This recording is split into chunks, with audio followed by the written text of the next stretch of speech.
I would Good. agree. Good. And you know, Alan, there's the salient point, I think, to this conversation. I think underlying a lot of the discussions we have at our foundational level, I think a lot of people can agree. It's when we get into these more contentious issues, it creates an atmosphere that we don't even feel like we can have an agreement on foundational principles. Like you said, autonomy. I don't think hardly anyone would disagree with that. Rights, you know, that's basic things right there, because any government has the ability to go off the rail, and they have to be checked in some manner. So I think there's foundational issues that a lot of people agree on. We just get into these edge issues where they become so contentious that, and I think there's a more devious side of some people involved. They want to use it as a lever for power. Yeah, I agree with that. And what can we do as average citizens? So here's one of my rules. If someone says all presidents lie, I say that's cynical. Whether you agree with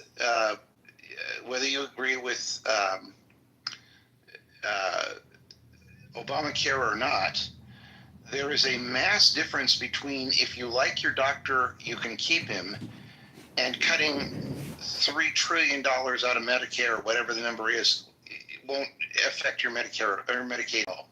There's a vast difference between those things, right? I mean, even though we may have different oxes in this one, there's a level of truthfulness, right?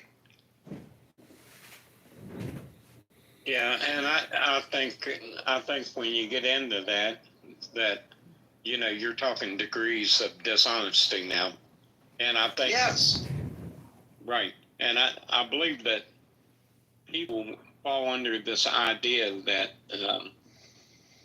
I think it's the idea that if you veer from the truth, no matter the degree, you become accountable as much as anyone else. And I think that's the nuance you're trying to hit on. I think you've got it exactly, Steve. I just love that. I would be curious, Monica, if you have anything to contribute on that particular subject, because I think you might have something to say about it.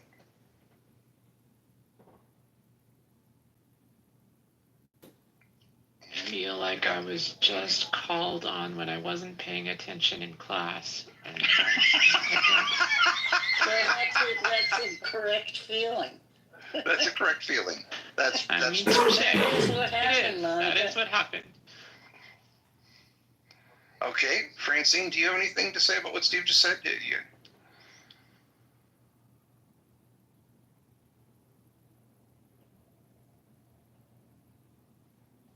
Well, I don't want to recap, and I don't want to make people uncomfortable. Monica, for your benefit and for Steve's benefit, well, for everyone's benefit, the way this room is going to work is very different than other clubhouse rooms work. This is a meritocracy, and I have no problem with the idea of a meritocracy. And what that means is that I invite people to the stage because I think their points of view, I'm not saying I always agree with them, but they can make a clear statement, and they think in a way that is not purely emotional. They have some logic to them. If anybody is on the stage and wants to go back to the audience, you can raise your hand and we will invite you back. And I don't ever want someone to feel that they are called on out of turn. So this is not I want people to come back here, and I want to have intelligent conversations. And I think we are still really trying to learn how to make the best use of Clubhouse, which is not TV, it's not talk radio, it's a whole new animal. And I want to invent a culture that will facilitate healthy, provocative dialogue. Alec, and we welcome too.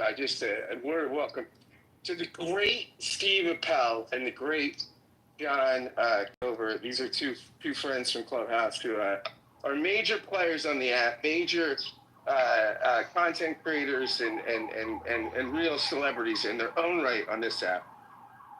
Oh, wonderful. I am thrilled that they're here. Thank you for mentioning it, Scott. Do either of you want to contribute anything?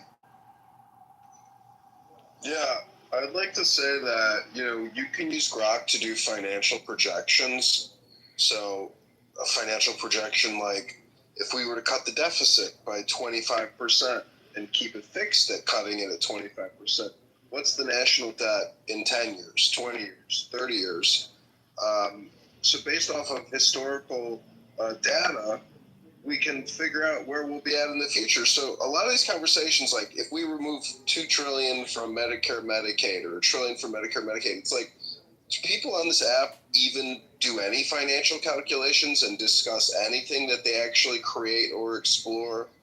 And so is this app just not constant political propaganda as opposed to anybody doing any kind of actual, data creation and data analysis? You said you can use Grot? What is Grot? GROK, Grok, or any other AI software to do financial, estimations and calculation. Okay.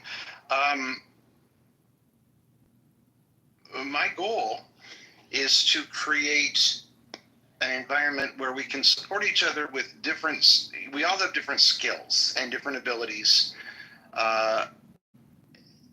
And I think your point is very well taken, and I want to take a lot of emotion out of it and create some logic.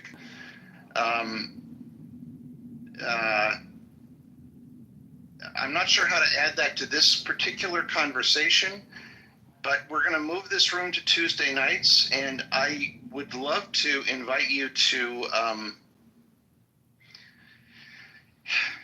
educate us a little bit on that. I think the problem is the deficit is a fairly simple thing to talk about, right? As a piece of the budget. What's not so easy to talk about is cuts in Medicaid or cuts in Medicare.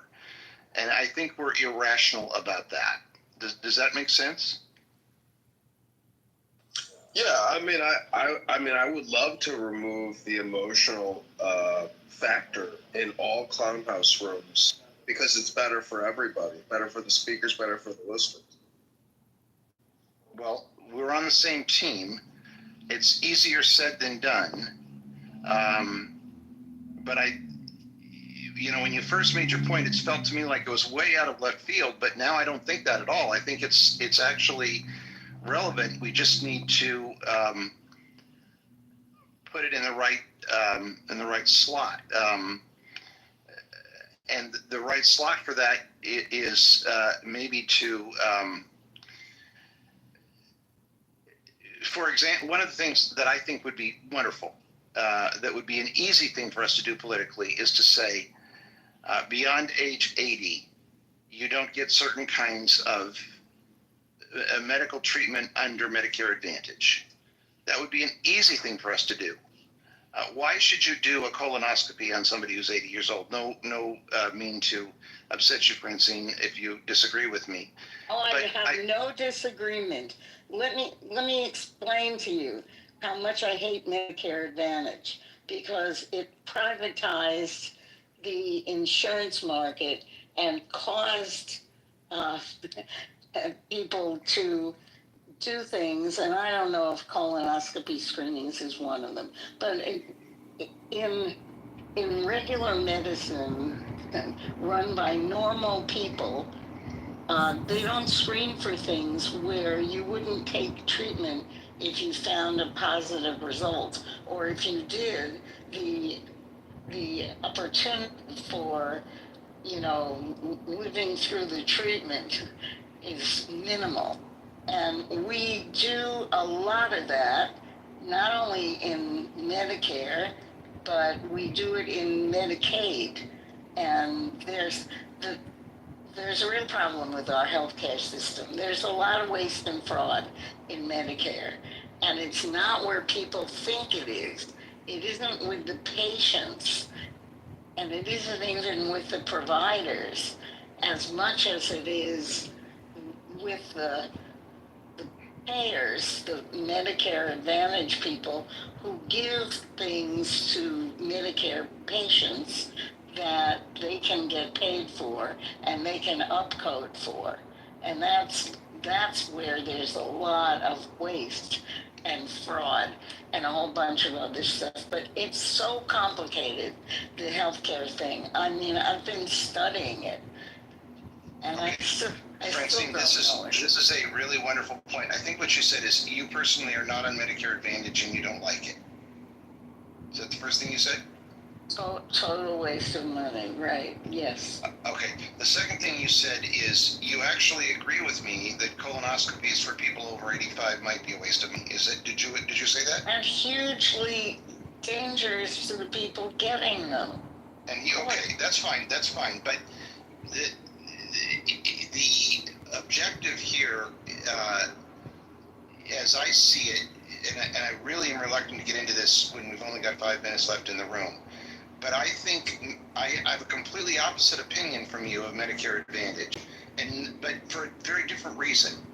I think it gives people the autonomy that Justin was talking about, and I think it could potentially be a great dividing line for people to make end-of-life decisions. Nobody dies dead even. I used to be a financial advisor, and that was one of the things we would say in our presentation. Nobody dies dead even. And this is a huge societal problem. I almost don't want to add this to our list today, but someday we should have I would love to have a room with you to discuss that particular subject, but not in one of these Tuesday rooms, because it's a philosophical point, and you're making a wonderful argument against privatization, and I have no problem with that. I agree with that. But I think the other side of it, just like in Obamacare, where you had 3 levels of care you could choose, people decided how much they were willing to pay towards their own medical care. So that piece does provide some autonomy. So, we need to break this into smaller pieces. That's a very interesting take on it. I have just looked at the privatization aspect of it and how the insurance companies have ripped off the Center for Medicare and Medicaid Services. Yeah.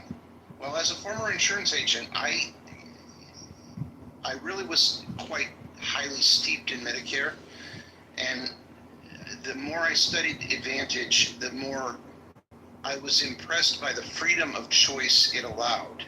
But your point is still legitimate, and I don't want to rain on that point, and I would love to. We'll schedule a room someday just to discuss that.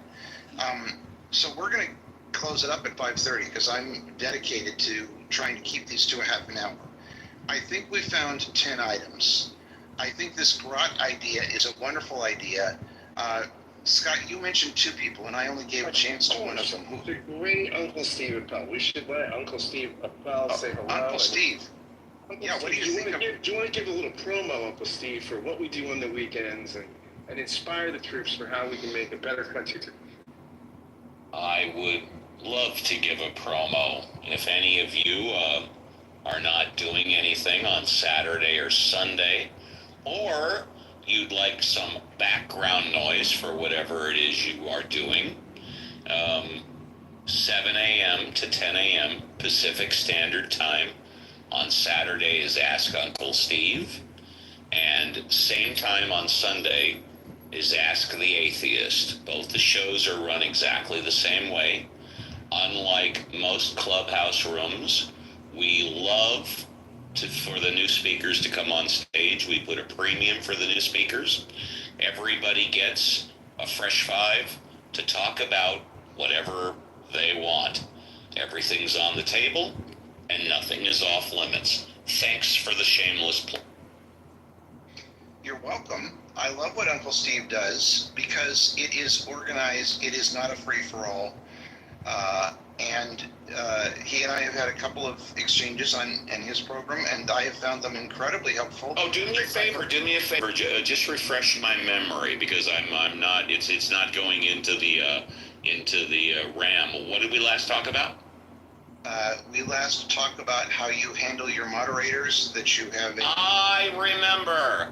Now I remember you. It's nice to talk to you again. How are you, Alan? I'm good. And the other thing we talked about was a meritocracy for the stage as opposed to what other people do. And you've seen that experiment here. And I like the way it's going, and I'm going to continue to do it.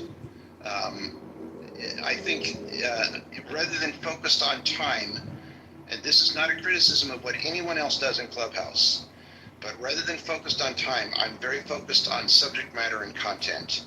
So I'm very into an iterative dialogue. And Steve, I think you do a great job of an iterative dialogue with individuals. I'm trying to learn to do it with a group, and it's a challenge, but it's a challenge that I'm enjoying. So thank you. Anything I can do to help, and keep up the good work. Much success. Thank you much. Okay, guys, we will be back on Tuesday afternoon in Pacific time and evening in Eastern. It'll be 4 Pacific, 7 Eastern. I think what I will do is write down for Yasi these 10 things and see if we can get them into a thing that is manageable and not throwing one out. And then I think, Dr. Francine, some other day, and it could be in your room or my room, I don't care. I would love to have this Medicare discussion, but it's too small a topic for what I'm trying to do. Yeah. Is that fair? Sure, of course it's fair. Okay, very good. Thank you, everyone. Wonderful room. Yasi, you can close the room. I just wanted to say, I put Scott's podcast link, I pinned it on top and also in the chat. It's a really good podcast. I really recommend it, and I really recommend everyone to subscribe to them. Oh, that's right. And the other thing is, if you are not a member of this house, good. And if you're not a member of this house, please join the house. Of course. And yes, you can close the room. Thank you. Can I say one other thing? Sure, Andrew. And it's just in regards to consumer protection, correct? Mm-hmm. Mm-hmm. I think you might want to include and regulation. Yes. Thank you. Okay.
So you tell me this is the only man.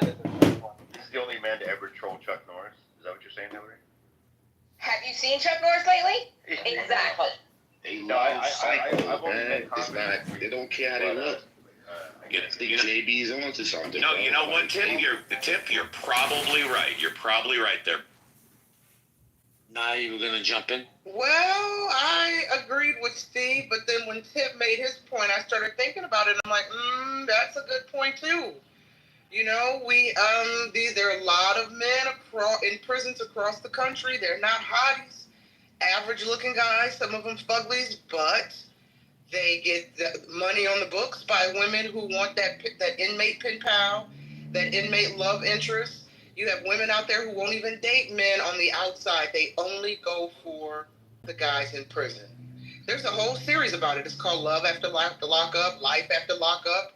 And then of course, I have to go all the way back to the 80s and think about Ted Bundy. Remember, women thought Ted Bundy was the hottest of the hots. And Ted Bundy used his charisma and charm to infiltrate the investigation and help the police solve his murders before they figured out, wait a minute, the killer we're looking for is on the investigation team voluntarily, right? So, yeah, JB, to answer the question of the room, why are Americans fascinated with crime and criminals? I think part of it is that whole criminals are oftentimes viewed as heroes because they're the opposite of law and order. Some folks might think, they're sticking it to the man. They got one over on the man. Even though they're locked up, they dare to be different by going against the grain and fighting the law, even though in many cases they lose. But a lot of women find that, or people, but women in particular, find that thrilling, exotic, and exciting. I'll tell you what. I think Steve is right, and I think Tip is right. Because two things can be right at the same time. But I think a lot of these, not just women, men as well, who are interested in crime and criminals and follow all this stuff. It's the message, right? Luigi had a message. And I think there's a certain segment of America, that, especially young dummies, that resonate with that message of, anti-establishment. Fuck that guy that he was a CEO of a health company. He had kids. He was married. People didn't give a shit about that. They cared about that he was the CEO of a health company. So, guys, if you're on stage, ping people in. I'm going to start pinging people in. Let's have this great conversation. I'm curious what people think.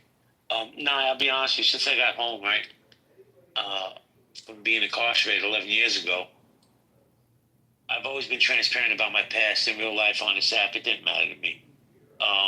Because if you're going to judge me, then you're showing me I don't need you in my circle. But I have to be honest with you. I almost said, bro. I got to be honest with you, Nye. I've got more women interested in me because of my past than because of who I am. Like, they're just so interested in that shit. It's just like, at first it was cool, playing the tough guy and all the ex-con. But after a while, I was like, yo, this is bullshit. But I'm going to be pinging people in. Guys, just have the debates. Why are Americans fascinated with crime and criminals? Well, JB, go ahead. Hold on, let me just say this real quick. And this is going to be a polarizing statement, Miss Nye.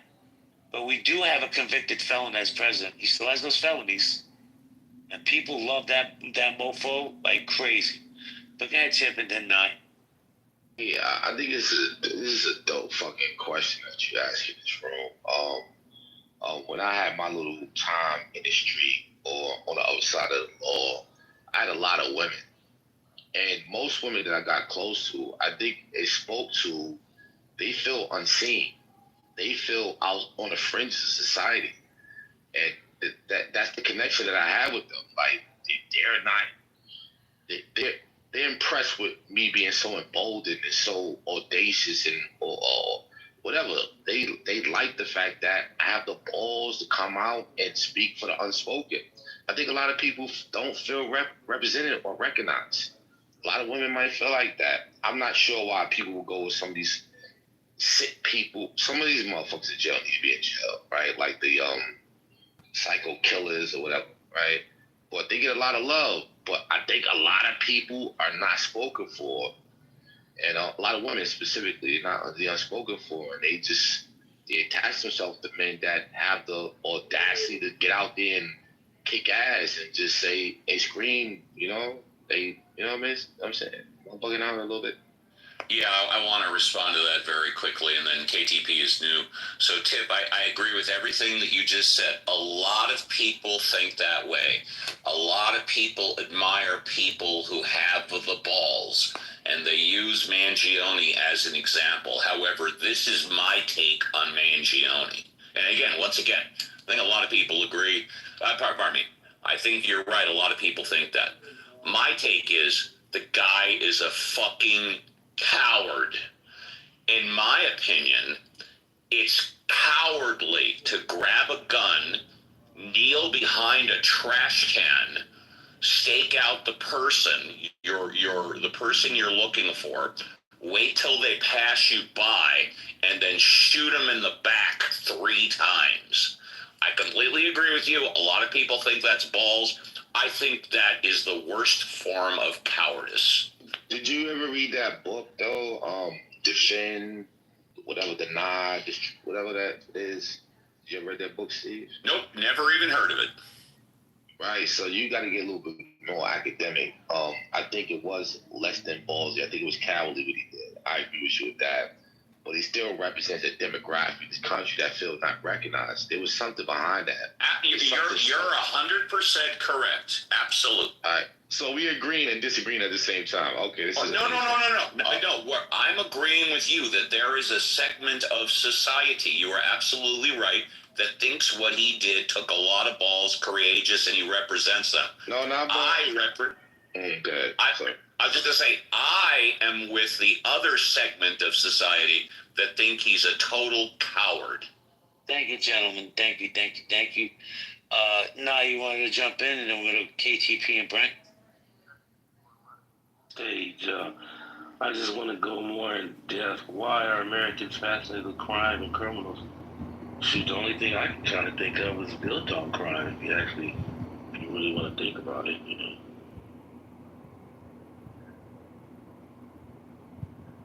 Started by gangs. Well, I was going to wait. KTP. I don't know. No, go ahead, KTP. Thank you for your show. I didn't mean to interrupt him. I thought he was done. I didn't want to interrupt. You're fine. Yes, you went. Okay. Well, we kind of got a little past it. I was going to comment on what you were saying, JB, about, I think you said something about when women find out about your past, it's made them a little bit more interested, or I'm not sure. Something like that you said. And it made me think about how I think folks, men and women, when we find out these things about people, we're fascinated with it. I'm not by no means calling you a criminal, by no means, JB. But I think we're fascinated with the criminal mindset, right? We're fascinated with what makes a criminal choose that life or take that road or go down that path. What's their redemption story? Why did they decide to, if they choose to kind of bounce back from that lifestyle and turn it around, what was the motivating factor? Now, I'm only going to admit this right now because you kind of brought it up. Otherwise, I never would have brought this up. And I hope what I'm about to say doesn't bring smoke between us, but I mean this respectfully. When I first started in this space consistently, and folks on the back end were mad that I, a black woman, was sitting on this stage with you. I had a few people reach into my back end. I didn't know anything about your past. I'm gonna be honest with you. And I would sit up on the stage and hear you say that you were, you had been in prison, but it was still none of my business. I never would have asked you. But I had a few people in my back end reach out to me and kind of fill in the details. And I tell you something, and I guess they were doing that to kind of convince me that this is not the space, this is not the type of person you want to sit around. But I don't know, there was something about learning this information where I was like, it made you that much more interesting to me, JP. I was like, this is very, very interesting to me. I find him that more fascinating. So, and I mean that respectfully. And I don't know why. Well, I'll land there. Why JB is wonderful. Thank you, sir. I appreciate the comment. Hold on, KTP. So now, I don't know how long you've been on this app. I've been on this app since the beginning. And there was a point, and I brought this up earlier. There was a point on this app where I literally got chased all over this app because of my past. Everything gets weaponized on this app. We all know this. And I didn't hide from it. I owned it, right? So my thing is, what people weren't taking the time to do was to take the time to learn. What I mean by that is, one of the main people that were chasing me, who was in charge of one of the bigger houses on this app, was an ex-con who got caught selling heroin to children.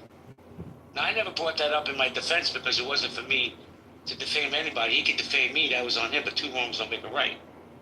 And also the fact that he's probably made a couple $1 million scamming people on this app. But people don't want to hear that. They want to get the lowest hanging fruit. And the truth is, I'm okay with that. See, my rise, my fall, and my rise again on this app is because of the man I am today. Most people couldn't go through what I went through and still have the courage or the balls to open rooms and talk about their past. That's true. Hold on, I got you. I got everybody. Everybody's gonna get to speak. But my thing is not. People like to read articles that, you know what's funny? Especially Republicans, they'll say fake news, fake news. But when you tell them it applies to me personally, the articles that people are reading aren't accurate. Never went to prison for a sex crime, right? I'm not on any sex offender registry, but they'll grab that shit. They're like, oh, he was doing this. Man, just ask me and I'll tell you what I was doing. But they'd rather just go with this sensationalized bullshit. I mean, let's not center around me because this is really about, it fascinates me because people do want to talk to me about the criminal underworld. You know, what I went to prison for wasn't the only crime I was doing. When you're a criminal, you're grabbing money with both hands. You don't give a fuck where it's coming from. But I wasn't the type of criminal that was into drugs, guns, or violence. It's more of a cerebral criminal. You know, if they would have busted me for the credit card fraud, the bank fraud, any other type of fraud that I was doing, I would have probably did 900 years. But, you know, listen, by the grace of God, I'm here today. I'm a better man. I learned my lesson. And the people I find that point fingers at me are the ones that don't want to look in the mirror themselves. But anyway, let me welcome Brent to the stage. Then we're going to go Lord. Wait, that was dope. That was dope what you just said, JB. Let that rest. That was fucking real, bro. No, I agree with him because I also made like a fraud account for like a children's hospital and took fake donations. And like that was like in my past, and I've come back from that. And I don't do that anymore. Well, I'm glad you don't do it anymore. Hold on 1 second. Let's see this. Oh, look at Sarah the stupid twat. Bye, Sarah the stupid twat. No, bring her on stage. Bring her on stage. No. Sarah's never going to be welcome in my spaces again. But she's one of those people that gaslight rooms. Brent, how you, my friend? Hey, how are you? I kind of disagree that Americans are fascinated with criminals. Americans are fascinated with certain types of criminals. Whether it's like, you know, the attractive guy who kills an executive, whether it's nice Italians who dress as suits and have little ceremonies to induct their people. You know, it's only certain types of criminals that have whatever to kind of ping, essentially what has traditionally been a waspy middle class in America that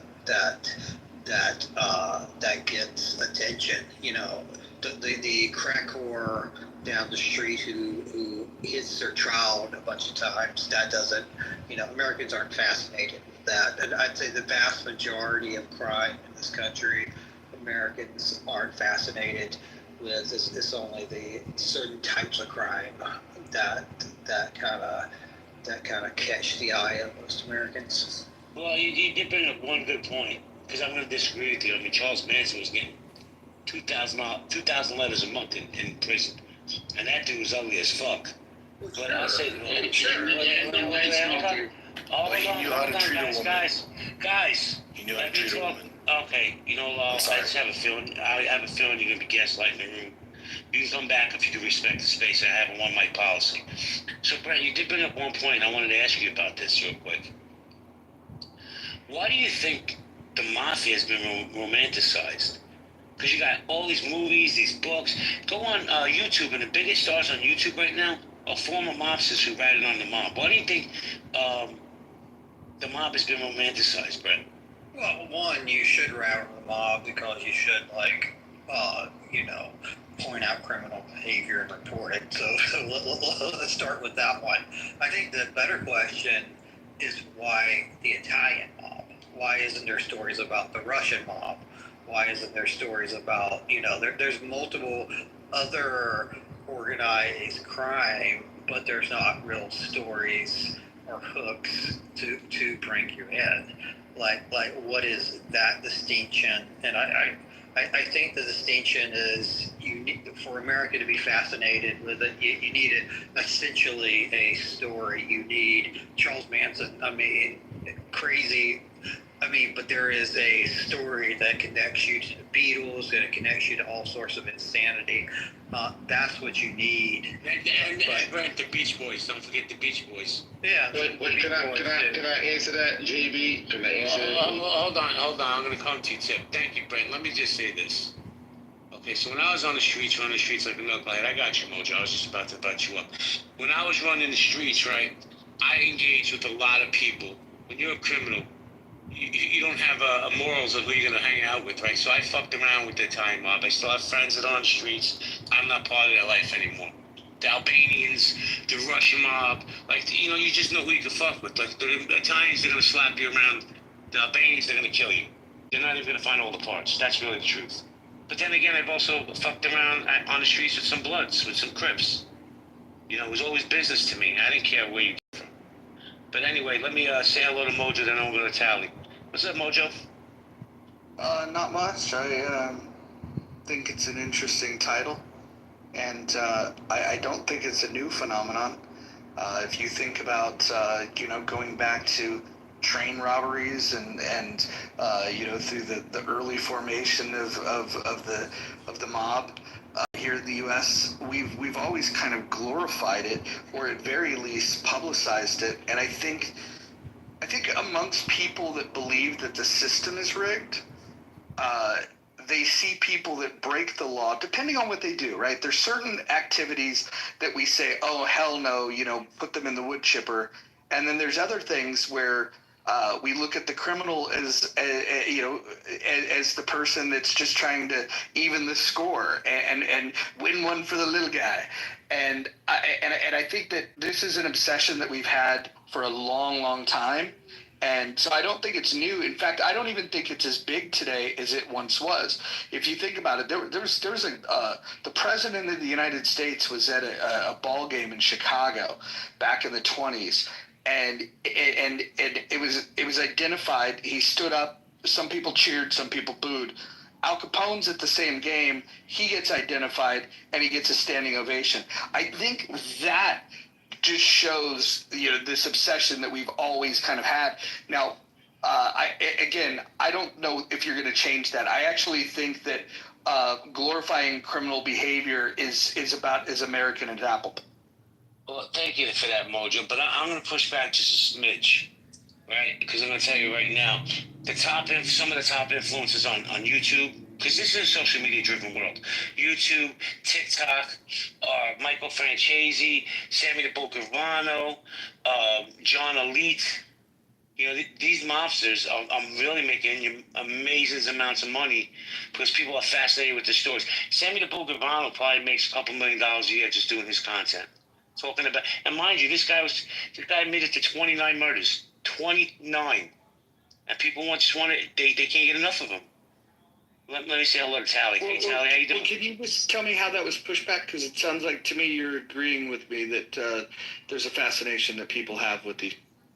Oh, I thought you had said that it had died down. My apologies. No, I think it's died down from the glory days of Al Capone. Like Al Capone was literally held up at the time. I mean, Hollywood wanted to make movies about him, and like I said, he was at a ball game where he gets the standing ovation, and the mixed reaction is given to the president of the United States.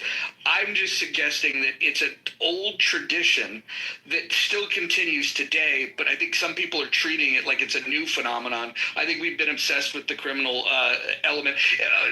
Our entire existence is a criminal element. If you listen to the British, they would say that we were committing crimes that we were traitors when we revolted. I think it's in our DNA as Americans to cheer for the guy that's given to the man. That's a.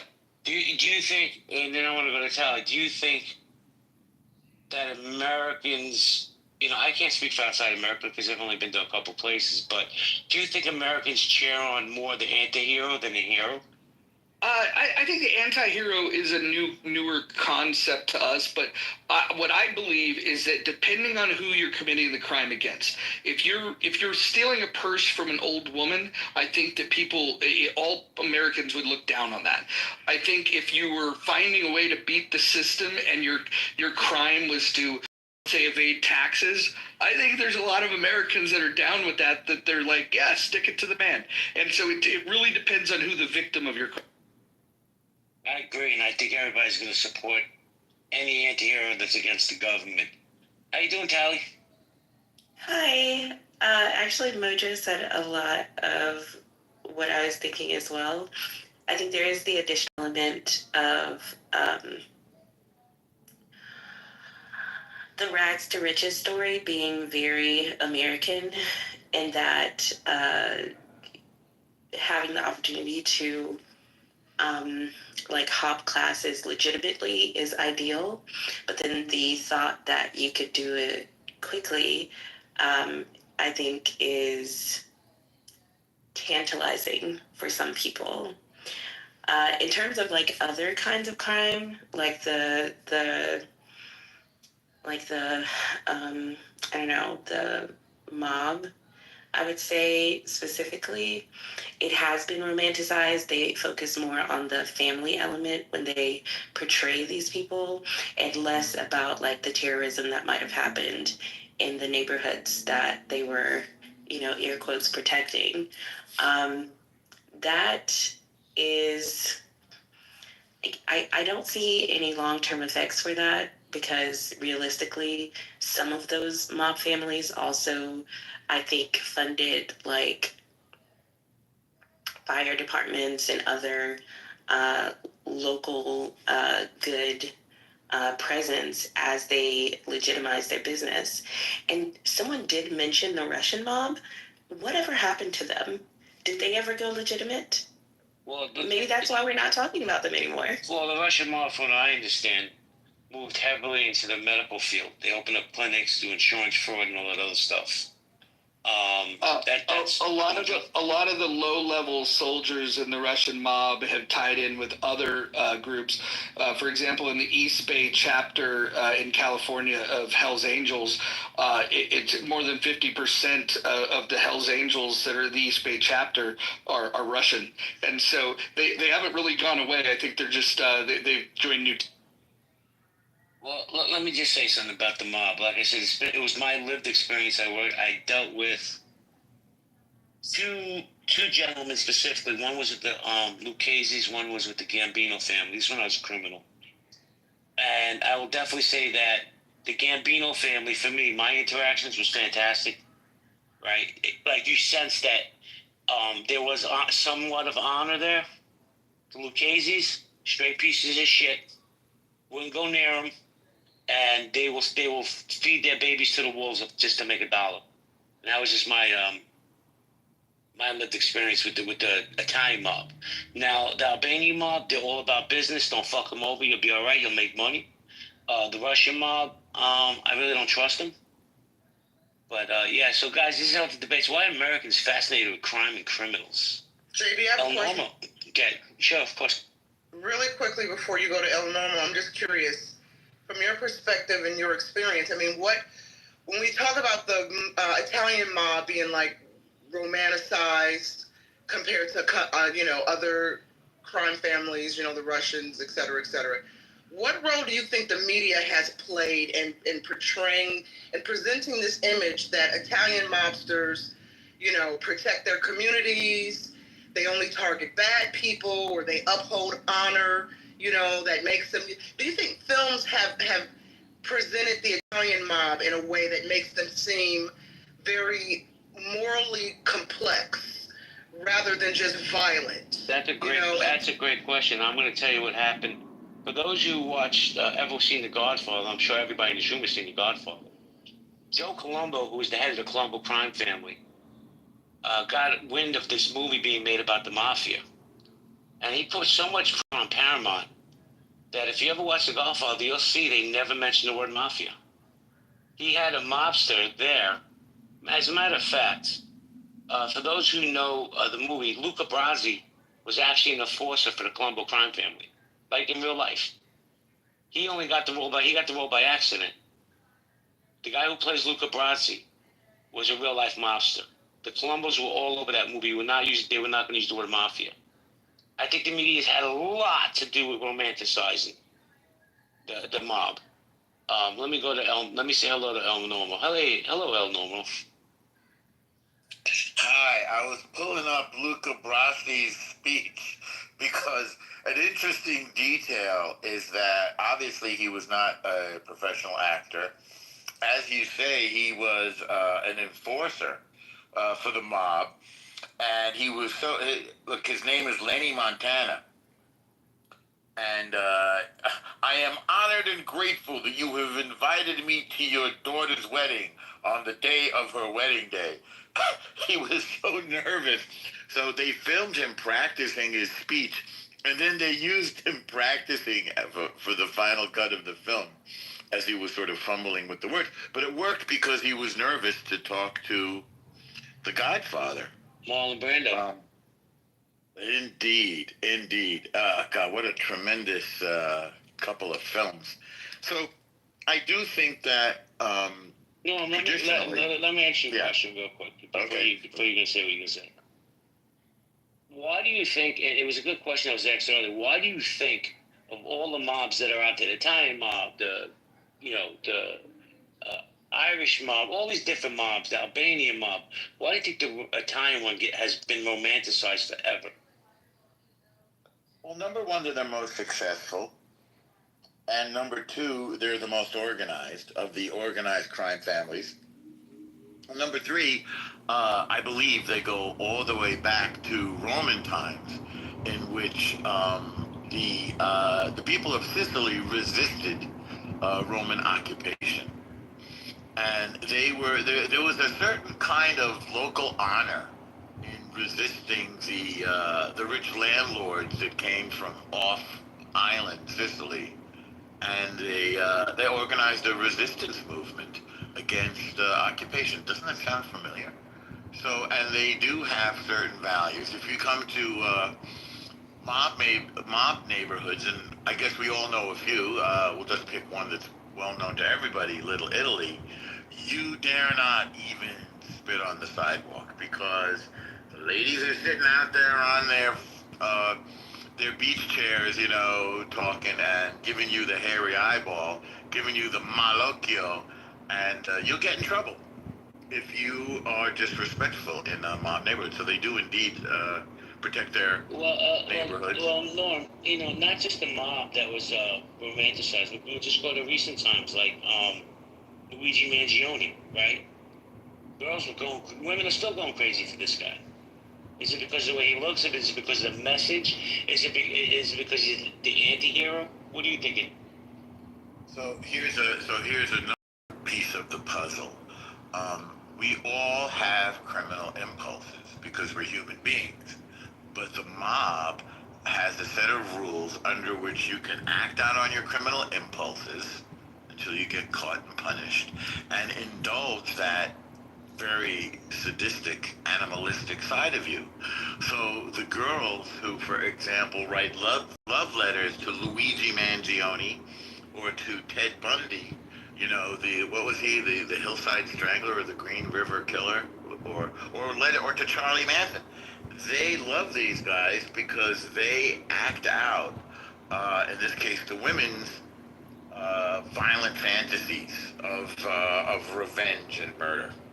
That's my psychological analysis. And JB, I would be remiss not to remind everybody that it was a Jewish mobster, Bugsy Siegel, that started Vegas. Bugsy Siegel was sent to Vegas, respectfully, but I think it's definitely important to mention that some of the most important characters that are ancillary to the Italian mafia are guys like Dutch Schultz. Meyer Lansky's probably the most successful gangster of all time, living a full life, dying of natural causes, because the casinos weren't just built in Vegas. That was a result of after Meyer Lansky opening casinos in Cuba, and the mob was thrown out when Castro came into power. And so I personally think the reason why we hold them in such high regard is that as Americans, we love storytelling. And the storytelling of doing these amazing things, like building casinos, and there's this legend behind these guys, but it was not just simply Italians. In fact, the relationship that Lucky Luciano had with guys like Bugsy Siegel and Meyer Lansky, which led to them putting together a commission where you used to have a boss of bosses, and then once they had the big war, they were able to take out these feuding factions and say, hey, look, we will have less drama if we put together a commission. And so that's what they did. And so I think people look at that and they say, wow, this is not any different than a police department or a military that has a chain of command, a set of rules that they strictly enforce. The only thing that shifted is what their code enforces. And so I think there's a lot of people that look at this and just say, these guys are more well organized than any company I've ever worked for. They just happen to be doing things that produces illicit.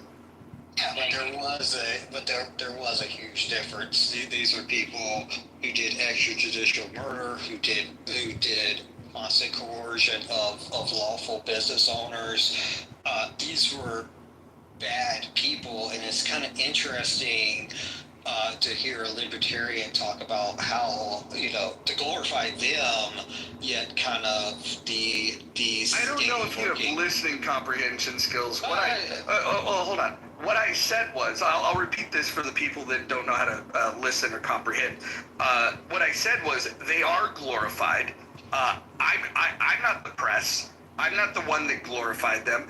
But this is why people look up to them. Now, you want to put that on me, that's fine, but now you're giving me far more credit for influence over the population than I deserve. And Brent, I know that you look up to me, but I got to tell you, I don't have those kind of powers. The glorification of the mob, I just think shows a shortcoming in American culture in general. You're glorifying essentially thugs who dress in nice suits. Brent, let me ask you a question. You don't even mute up. I just want to ask you this question. And I'm not disagreeing with either one of you. I think you might both be right. But do you consider Donald Trump a criminal who's a thug?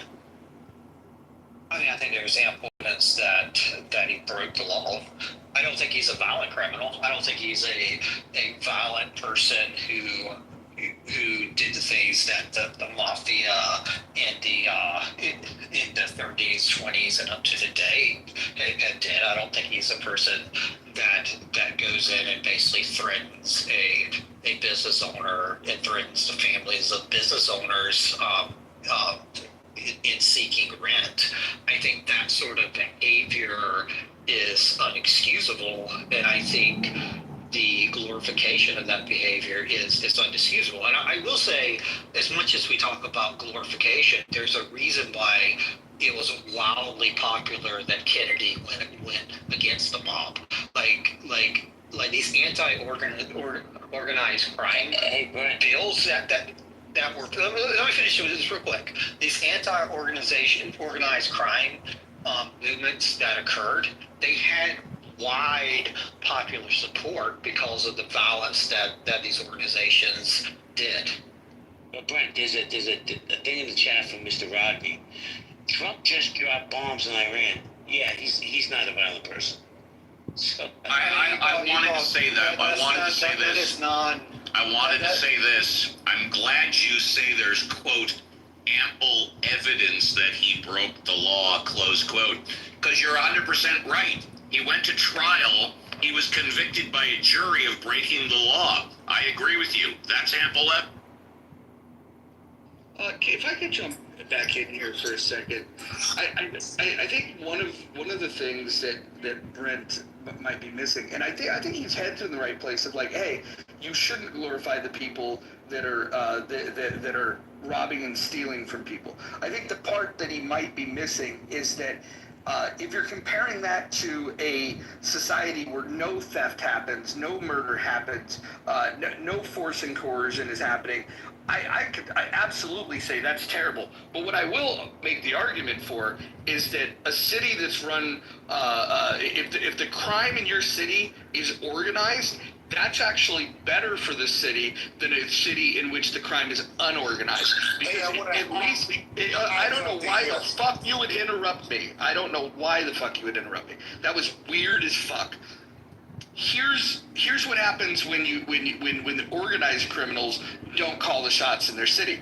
Then the crime gets democratized. Now you don't even have any type of code of ethics, and the things that happen are far more out of control. The one thing that organized criminals would agree upon is that they were in business to make money and find ways to get income that's hard to tax. This was their business model. And yes, there are people that get killed. But if you go back and look at the people that get killed, it's not like The Sopranos, not like some of these other films that you'll watch. The actual death that is responsible for the mob is far less than these shows try to glorify. And in fact, most of the time, in order for them to allow for a hit to take place, the person that they're going after has done something wrong, right? And so I think Goodfellas says it best. The line was was narrated by Ray when they show the bratwurst being eaten by Paulie, and he says, you know what people don't understand is it's a police department for wise guys. What it did is it took people that were going to commit crimes anyways and gave them some sense of boundaries, and it gave them some code. That doesn't mean that we should say that they're great. I actually think that we should throw people in jail that commit robbery or murder, extortion. Absolutely, you should throw them in jail. By the way, they know that if they get caught, they go to jail, and their code just says, "Hey, don't rat on your friends." I think, like if anything, I appreciate the difference between organized and unorganized crime. If you gave me a magic bullet that would eliminate all crime, great, we'll do that. But since we don't have that magic bullet, I would say a town that's ran by organized criminals is just better than what we have in, let's say, Baltimore, Chicago, Kansas City, some of these cities, which, by the way, all had mob before the RICO statute. The RICO statute did one thing. It turned every criminal into a potential snitch, and so kudos on the American government, the justice system, for figuring out the Achilles heel. Hey, we'll let you off if you rat on your friends. And what we found was that once you were able to provide those kind of protections, they took it. But yeah, I think you go look at cities that had organized crime versus ones that have unorganized crime, and you'll see that the average citizen is safer when the crime is. So 2 points. Mojo! Hey! So you're pretty much saying that the Proud Boys are I don't know what this guy's talking about. What is this guy yelling for? Doing a good job right now, huh? What is he yelling about?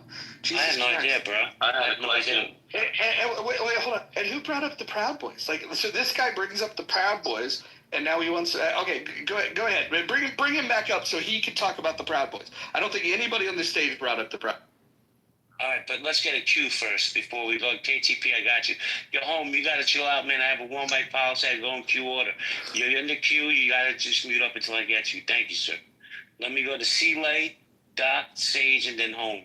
C-Lay, how you doing, dude? C-Lay, are you there? Yeah, I'm here. I just got off work. Everything's great. So the topic is beautiful. I remember Machine Gun Kelly reading about that. That wasn't organized. Everybody loved it. Babyface Nelson, that was not organized. Everybody loved it. Back in the days when you had the gunslingers, everybody loved it. So I just see this country just has a thing with evildoers. Is it over the top now in 2025? Of course it is. But I just think that, unfortunately, America does this picking and choosing on when it wants to be noble and when it wants to have integrity. And my last point, when you see so many people getting arrested by police for ordinance and policy, county policies, as opposed to, let me reframe it, money crimes as opposed to theft and shooting. And you just see too many officers spending their time dealing with, go get somebody that's doing retail theft. Go get somebody who's doing some theft. You got people messing with folks because their tail light is out. Hold on. Let me just say this, man. This is not unique, by the way, to the Italian mob, right? And I'm not looking to make this into a race room. Please, let's not go down that road. But, a certain segment of America looks up to like Bumpy Johnson, Frank Lucas, Nicky Barnes, right? They're the anti-heroes in certain communities. So let's not just keep it on the Italian mob. I mean, because they've been romanticized. But we all know about Bumpy Johnson, Nicky Barnes, and stuff like that. So I just want to throw that in there. Let me go to Sage, then Doc, then Home. Sage, how you doing? Yo, see, by the way, cash in your pink ticket, man. You come to my room all the time. Sage, are you there? All right, let me go to Doc. Doc, you got a minute, Doc? Doc, are you there? All right. Yeah, I'm here. Yeah. Do you want to chime in, sir? You got a minute. Yeah. Let me just say this. I'm gonna make two things, okay?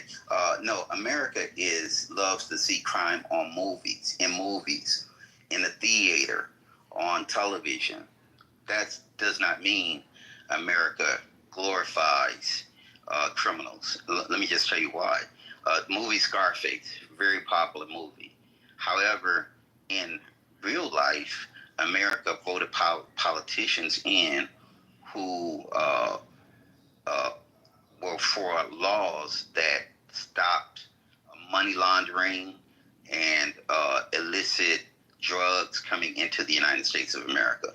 So while they love Scarface, they voted for politicians who had proposed legislation. Which Scarface are you referring to? Are you referring to the Paul Mooney version, or are you referring to the Al Pacino?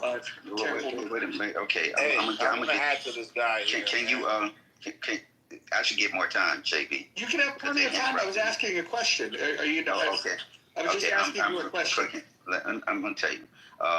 Which Scarface were you referring to? Oh, okay. That movie sucked. His accent was horrible. Well, okay. Well, a lot of people like Al Pacino movie.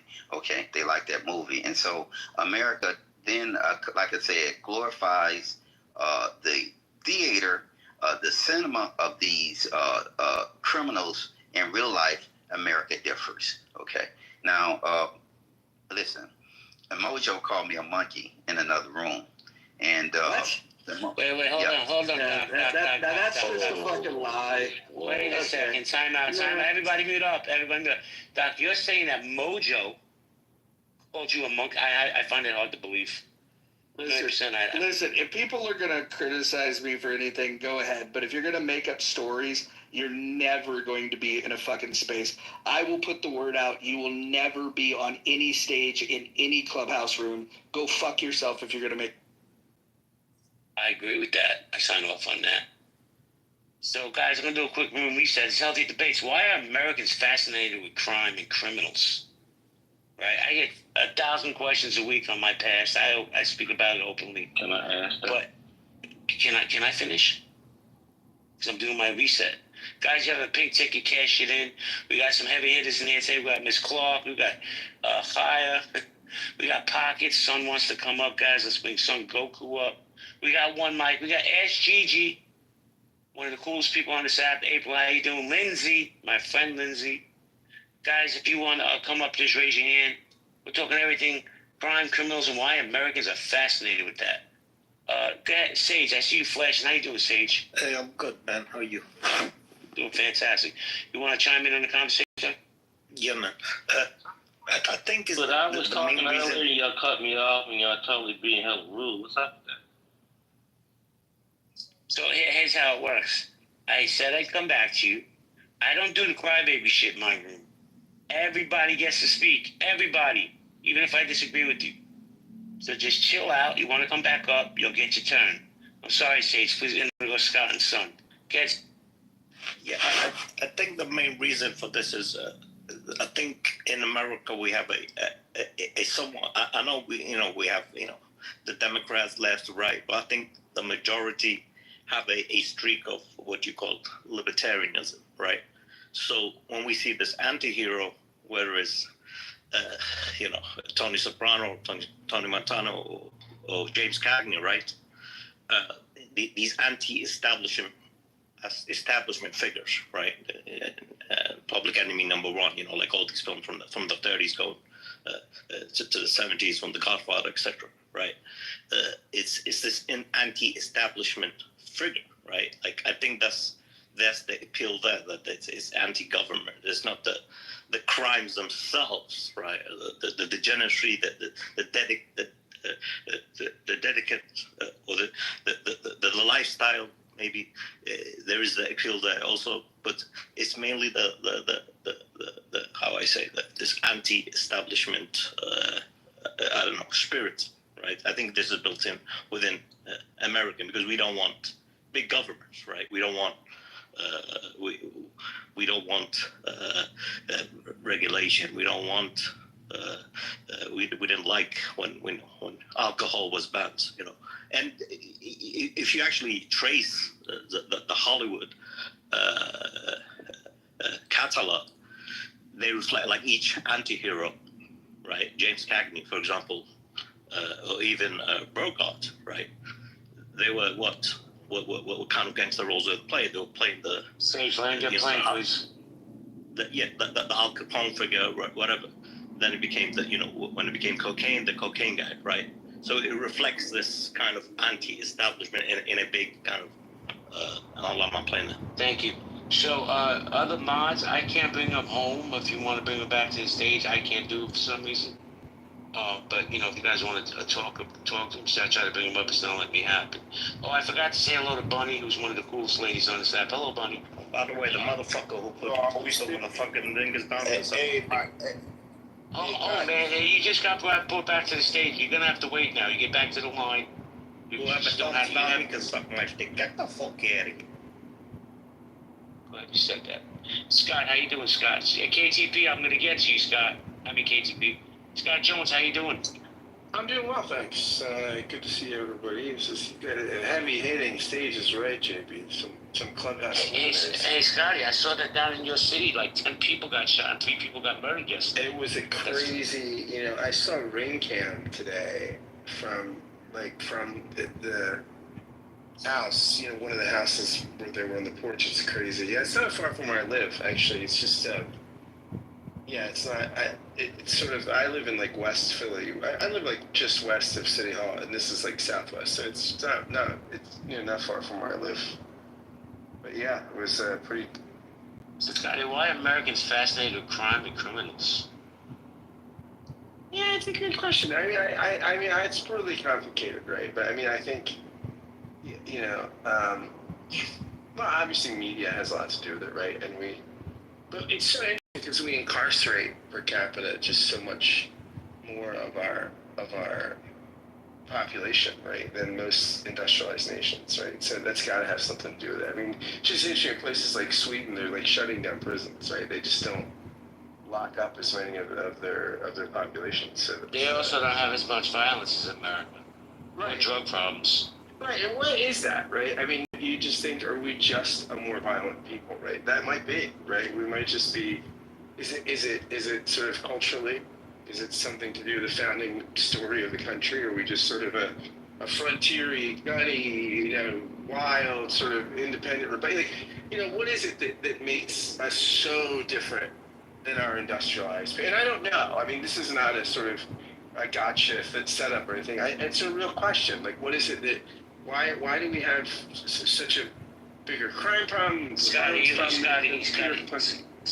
don't even meet up. Let's have this conversation. Because do you want me to stir the pot a little bit, or you want the vanilla answer? JB, I always want you to stir the pot, buddy.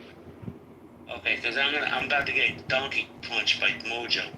There's too many guns. We need stricter gun restriction. I can't believe I'm saying this because he's ready to fucking tear me up now. We need stricter gun restriction. JB, you have the right. You didn't let me finish. Hold on, I knew it. No, let me just say this. This may surprise you. You have every right to be wrong. Thank you. I think there's just too many guns, too much easy access to guns, not enough serious background checks on mentally ill people who own guns. That's the starting point. We also have companies like the Sackler family that made billions of dollars on making Americans dependent on oxycodone. But they don't go to jail. They're the biggest drug dealers in the history of the country. But let me ask Brent, what do you think? Why do you think America's such a violent country? Brent? I think first we need to recognize that violence and violent crime has come down tremendously. Like the level, Roger was talking about, well, we'd rather have organized crime and not, democratized crime. Well, if that was the case, you would have thought you would have seen lower crime in the 70s, in the 80s, etc. You haven't. We've made tremendous strides in bringing down this violent death in this country. Brent, hold on. From 1990 to 1993, the most violent period in American history, these were after the RICO statutes came and when organized crime was stepped on. So Brent, respectfully, I don't think you know what you're talking about. I think you understand that 1990 to 1993 was the most violent period in U.S. history, but I don't think you understand. Yeah, I mean, the period now that we're in is a lower crime rate than the period in the 80s. You had a spike in COVID, and you did have a high period in the period that Roger mentioned, but we have been in a decline in just violent deaths in this country for a long time, and that's something. Yeah, if I may, that's capital crimes, and Roger is 100% correct. In the early 90s, the capital crimes and the crime rate huge. Capital crimes, murder have gone down in the past 20 years, but street crime, robbing stores, retail crime, that's not down. I'm happy once I've done talking to put in some crime statistics going back to the 70s, and happy to do that. But to kind of finish up my point, it's a great thing that we're much less likely to die of a violent death in now than in the 1970s or 1980s. I think the reason why we are statistically higher than other kind of like countries is the reasons that you mentioned. Prevalence of guns on the street, per capita number of guns for the U.S. I think that's the biggest explanatory variable of why violent death is so much higher per capita in the United States than other places. But I think we need to focus on what we can get done, and I don't think we're taking everybody's guns anytime soon. I think we need to focus on what we can get. Brett, let me just jump in real quick. So you go off on these things about guns and whatnot, and I think you know that there's nobody on the app that's more educated on statistics around gun violence than I am. I think everybody acknowledges that, right? That I've actually done the work and I know what the statistics are. And the one thing that you've always ran from, in fact, I've seen you run from the stage when you're asked this question, is if you believe that more guns translates into more violence, then how on earth could you explain that the most violent period in the U.S. history was 1990 to 1993, considering there was less total guns and less guns I'm sorry, there was less guns and less guns per capita in 1990 to 1993 than there is today, yet there was more violence. This statistic stands out to show you that any argument that says more guns equals more violence, all you have to do is look at 1990 to 1993 to know that you're factually incorrect. Let me just add a number. Hello. Let me add a number to what Roger is saying, and I'll shut up. In 2020, right before COVID, statistics showed that we had a little over 300 million guns in circulation, probably about one gun for every person, 330 million. As of last year, that number increased to over 400 million guns in circulation. That's an increase of 33% in less than 5 years. All right, so can I respond now? So my basic thesis would be there would be a cap on the effect, that if you go at a certain point, your effects on violence is not there. But I think it's also kind of hard to explain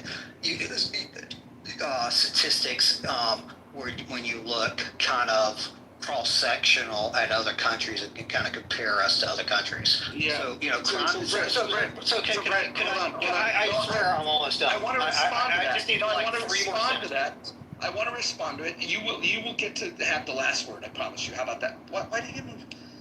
Did he leave? What a crybaby! I didn't move him. He just crashed out. I didn't move him. So here's the important thing to note.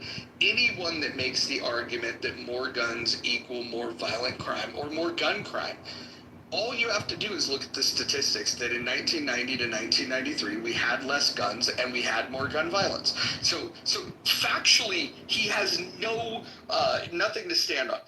I still think too much gun violence, but in terms of comparing it to other countries, which is what he was about to get into, is the fact that if you were to take out of our statistics suicide, justifiable homicide, and accidents, and only look at homicide, what you will find is that the vast majority of the homicide happened within about an 8 square block radius of about 10 cities in America. And if you take those out of the statistics, we're one of the safest countries on the planet to be in. So basically, if you stay away from a corner where people are competing to who's going to sell drugs on that corner, you would limit our gun violence to almost negligible levels. And so if you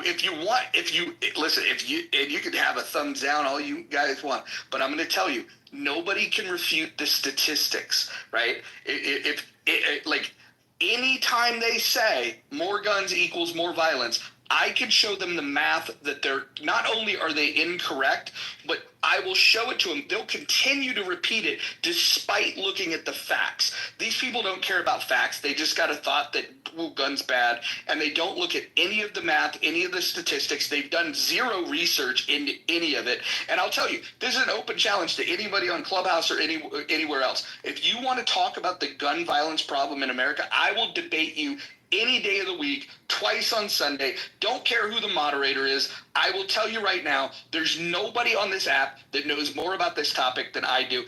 That's not a brag. It's just telling the truth. Well, and if I said anything else, you would know Well, Mr. Mojo, let me just say something that was put in the chat.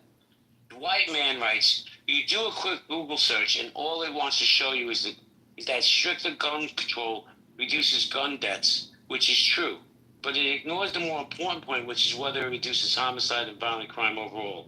It doesn't.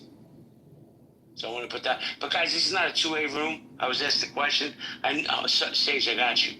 I knew by saying what I said, Mojo was going to come off immediately. This is Healthy Debates, guys. Why are Americans fascinated with crime and criminals? Because look who it is. Akima came to the fake Jews room. Let me go to one mic. And then Father Drew. One Mike, how you doing? What's good, brother? How you feeling today? Good? I'm feeling fantastic, sir. And yourself? All right, I'm great. Great topic. Thank you. I think Okay, I think the situation here is America loves crime because America loves money. And as long as you got money and the love of money, you're going to have crime. The only thing about it is I think that America has a blind eye to certain criminals. There are some criminals that don't get mentioned, and then there are some criminals that get highlighted. Like the brother was talking about organized crime. It's a lot of organized crime out here, but some organized crime don't get spoke about as much as others, like how he highlighted in a square mile radius, I think a 10 square mile radius in some of these cities. So it kind of alludes to like those are the urban cities where the gangs are at, per se, and drugs. Well, there's somebody bringing the drugs in, but we don't talk about those criminals. You understand what I'm saying? So I just think that it's a slippery slope when you talk about the criminals and who's getting locked up opposed to who's getting a blind eye. Well, one mic. One mic. Let's have a little exchange before I go to Father Drew. Okay, I'm and here. Certainty. So, over the last, I don't know, let's say since September, I'm guessing October. Right now, you could fact check me on this. The entire country's been talking about P. Diddy. The entire country. Why the fascination with somebody like him? And he's not white. Hold up, say that one more time. I'm sorry, I didn't catch it. I said since September, the entire country's been fascinated, enthralled by this P. Diddy trial. Everybody picked a side. It was like with OJ, everybody picked a side. P. Diddy's not white. He was getting romanticized on TMZ every day. So tell me, why is that? Because of his status. If it was you, God forbid, if it was you, nothing to be said publicly. Oh, one mic, it was me, and it was made public. Trust me. But I'm gonna let Nye have this conversation with you. Get Miss Nye. No, I was just gonna kind of add on to kind of what One Mike was saying. It's the whole. It's the legacy that is Puff Daddy. It is his imprint in hip hop culture. He also represents what many people believe is it's not attainable for many black male Americans, and that is the rich, this high lifestyle that Puffy has, achieved. All of it is sexy for some people. It is romantic. It's dark. It's disturbing. There's a lot of conspiracy theories surrounding him and his money and his fortune and his family and his mama / alleged auntie, the children, the symbolisms, the imagery that people are paying attention to. Let's pivot for a second. Don't mute up. Let me ask you a question. We'll replace Diddy with OJ. Tell me about that. Because everybody will replace Diddy with OJ. Why was everybody, America, so fascinated with that? With the OJ? Well, again, it was, first of all, you have the whole interracial thing at play.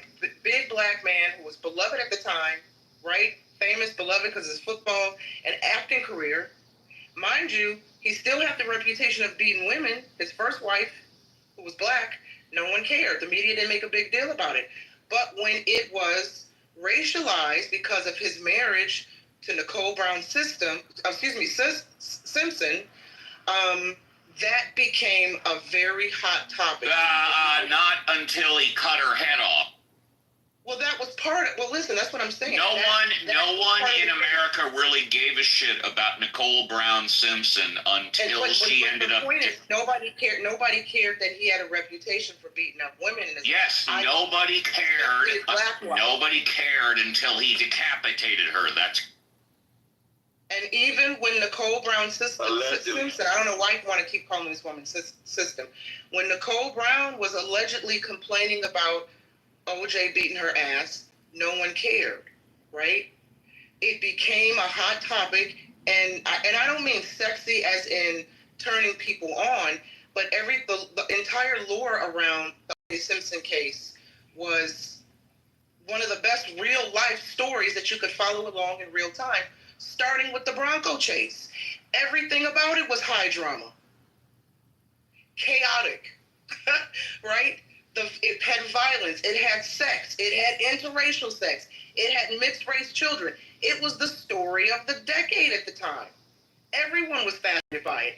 And then add the corrupt cop narrative that unfolded during the trial. Which occurred right after Rodney King. Yes, you're 100% correct. Steve, you gotta let alone Steve. Oh, I'm sorry. I'll shut up. No problem. And then you had, and I'll land here, and then you had the big divide in the social conversation where a lot of folks think or thought at the time that all of Black America was siding with OJ because he was Black. And you had a lot of white folks, and I remember this vividly because in a lot of my college classrooms at the time, I was in college, a lot of my white professors hosted conversations about this. So we got to hear, white folks saying things that the media was already reporting. And that is, you had many white people in America believing that all of Black America was siding with him because he's Black, and he was going to get off because he was Black. I mean, we looked at it as he got off because the trial was just in shambles. There was a lot of weirdness unfolding in the trial. You had a lot of witnesses that were not, reliable or believable. So, and then I'll land here. I promise I'll land right here. If you lived in LA, folks who claim to know somebody who knows somebody, right, or who was directly connected to the Simpsons or the Brown family, they all tell a different story than what was painted in the media. And a lot of them have theories about who the real killer was. So there was a lot of that, and the conspiracy around that case made it a very more fascinating case than Puffy. I'm sorry for being long. No, you were fine. Mojo, I know you want to get in the queue. Sage, I got you. We're going to go Mojo, Father Drew, Dwight, and Double. Mojo, you wanted to get in the queue? Yeah, this is just real quick. I just want to explain a little bit about how this country works. When you have a company that has control over the government, which several companies do, but one of the largest companies that has a consistent dividend that they pay to their shareholders, that is a dominant player in big pharma like Johnson & Johnson. My argument for why P. Diddy got off was because Johnson & Johnson cannot afford to have their stock plummet and not be able to pay dividends to their shareholders if P. Diddy stops buying baby oil. So I would say that the acquittal is a direct responsibility. We can look back, and Johnson & Johnson is the reason why P. Diddy got acquitted. Thank you very much, Mojo. So we're going to go to Father Drew, then Double, then Dwight. Father Drew, how you doing? Yeah, doing all right. How are you? Doing all right, man. Why are Americans fascinated with crime and criminals? Well, because people are fascinated with people trying to get away with things. When you do a crime, you think you're smart enough to get away with it, and people love the storytelling. That's perfect too. I think that I'm a criminal myself, so I know the system. I know the process. I know all that stuff, and by the way, if you're ever going to do a crime, prison is the last place you want to go. I've been there, done that, and never want to go back to it again. So, but it's trials and tribulation. We all, sometimes we're all curious about how things work and all that stuff, and that's exactly what happened to me. So, anyways, that's it. Thank you, Father Drew. Appreciate you. I will say this: any advice to budding criminals in the room? If you're thinking about doing a crime, do it by yourself, because I guarantee your co-defendant is going to snitch on you. That's a fact. Double agent, what's good? And then we'll go to Dwight. Double agent? Hey, well, JB, I was just in Baltimore, and yeah, just driving around there. It's you can definitely witness a lot of crimes. I think that many of the cities of America are in a situation that you'd call an anarcho-tyranny. That is when laws are designed to enforce arbitrary or deliberately complicated rules against the most productive law, generally pro-social, law-abiding, like the pillars of society, and designed to coddle and give all kinds of comfort and aid and support and forgiveness to people that, or turn a blind eye to people that are preying on those people, or just obviously destroying society and committing crimes. That the word for that is anarcho-tyranny. And I think that we're gradually, we're not as bad as, let's say, a place like, I guess, Brazil or something, but I think we are, moving more and more in that direction. As someone mentioned that, let's say the murder per capita, it's like 5 times the rate of, let's say, the UK, even if we can look at the UK and talk about how, look at the knife crime, look how horrible it's becoming compared to the past. It is way up compared, like they were not a violent society, and so it's way up compared to the past, but we are 5 times what they are. I mean, it's pretty bad, and I understand that we have all kinds of, we were, the proposition of the United States was about innocent until proven guilty, jury of your peers. It's about, you have the right to your first. Well, let me tell you something, man. This whole innocent until you're proven guilty is a myth that they teach us as children. That doesn't exist. You go into court as a defendant, you're automatically labeled guilty. I don't give a fuck what anybody says. But yeah, Lincoln. Yeah, I take your word for it. But the point is, we have way too many protections for people. We are not going hard enough. We're not surveilling people. And then when we know people are criminals, we aren't enforcing it. We just let it go. And I think this is where, the fascination with criminals is because we have so much of it. And because we give so much assistance to criminals to keep doing crimes. And what I propose is that we look at a country like Japan or Singapore and we say, that is our standard. We can do even better than they can on crimes. And we will enforce and monitor our environment until we get the numbers to those levels. That's my proposal. Thank you very much. Thank you, Double. And I'm going to tell you the difference between America and Korea and Japan. This is going to be a polarizing statement, people. Hold on. I guarantee there's more 2-parent families in those 2 countries than we have here in America. Let me go to Dwight. Hey, Dwight, how you doing?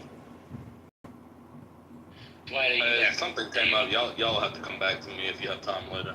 Absolutely, I'll come back to you. So I want everybody, nobody on stage, you got to stop. Because we got an MVP, VIP on stage. He likes to come to non-Jewish rooms or with fake Jews. I'm going to hand the mic to Hakima and give him 2 minutes to say whatever he likes as long as it's not personal attacks. The mic is yours, Hakeem. JB, I'm not a personal attacker. I just match energy. I wouldn't dare come and personally attack you or anyone else unless they attack me first. So, and I really didn't have much to say.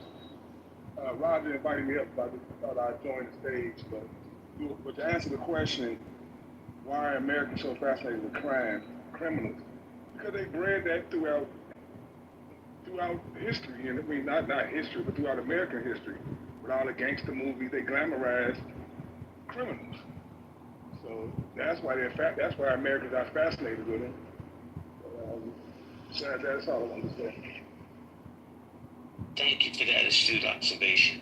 Sage, how you doing, Sage? I know you've been flashing your mic. Did you want to go, Sage? Yeah, I just wanted to bring it back to the point about the weapons. I don't think somebody mentioned the UK with the knife epidemic, right? I don't think if we take away the guns, I think this is a social ill, a cultural ill, something that's wrong with the society that results to violence, right? Replace the guns, take away the guns, you'll have black crime, So I don't think the issue is about gun. Thank you, Sage. Let me welcome Vero to the stage. Hey, Vero, it's been a few days. How you doing? Hi. What's going on? Hi. Chilling. Why are Americans fascinated with crime and criminals? I was just reading something recently. I don't know what it was. School shootings, I think. And because Austria recently had a school shooting, terrible. Students died, so it was terrible. So I was just looking it up, and I was like wondering why, are shootings in other areas other than America? Why aren't they being shown? And one of the things they say is Americans like to put a face on tragedy, which I thought was very interesting. I'm not too sure. I guess why we do it. Sensationalism sells papers. Why do you think there's so many school shootings in America, and how could we prevent them? Oh gosh, I have no clue. I have no clue what a big question. Oh gosh, I couldn't even understand why. I remember a kid in my high school was being bullied, and he brought a knife to school. I think about things like that. Is it the bullying? Is it sensitivity? I don't know. That's such a big question. I don't know, but hello. I also want to say quickly, I put it on the chat, the reason why countries like Japan and Korea work so well is because it's a homogenous society. When everyone's the same, it's easy to kind of put everyone on the same track, or control, even if you want to go that far. So I just wanted to put that out there too. But yeah, hey everybody. Yeah. Thanks. Father Drew, you wanted to say something? Yeah, I just wanted to mention that Brent was 100% wrong, and the reason why I say that is because we don't need you to tell us why Brent's wrong. Brent tells us why Brent's wrong. What is? No. I understand, but here in Mexico, citizens can't have guns, and so. Father, Brent's not here to hear your objection. No, I know. Yeah. Yeah. So make a point that has nothing to do with Brent. How about that? I think anyone that's ever listened to him for any amount of time understands that Brent is wrong about virtually everything. We don't need you to narrate. Okay.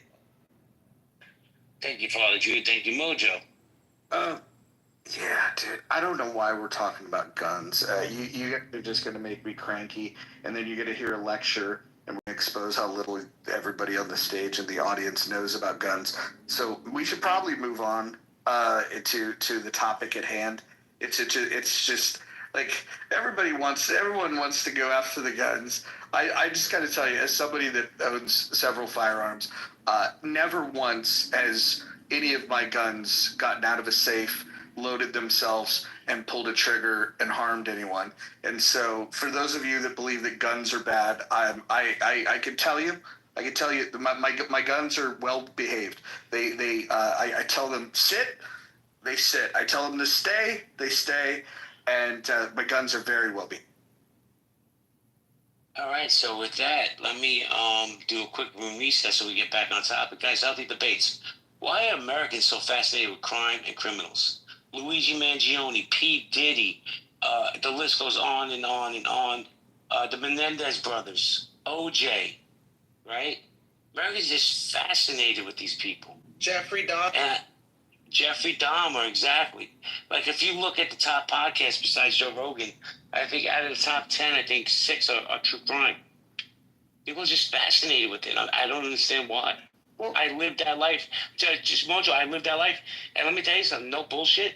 It's more stressful being a criminal than just being a civilian. But go ahead, Mojo. But JB, as we discussed earlier, this is like a long American tradition. If you think about if you think about the 1800s, somebody like Jesse James in, post-Civil War, or even Billy the Kid, right?